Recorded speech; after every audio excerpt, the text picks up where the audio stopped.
اعوذ باللہ من الشیطان الرجیم، میں اللہ تعالی کی پناہ میں آتا ہوں شیطان مردود سے۔ بسم اللہ الرحمن الرحیم، اللہ کے نام سے شروع جو نہایت مہربان رحم والا۔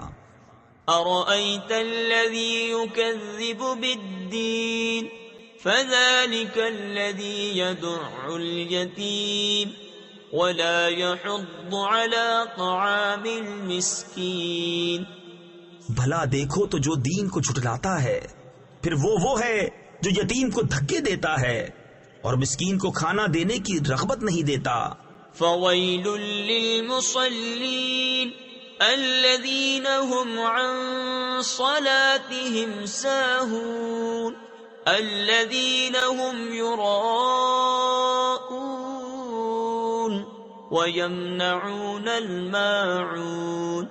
تو ان نمازیوں کی خرابی ہے جو اپنی نماز سے بھولے بیٹھے ہیں، وہ جو دکھاوا کرتے ہیں اور برتنے کی چیز مانگے نہیں دیتے۔ صدق اللہ العظیم۔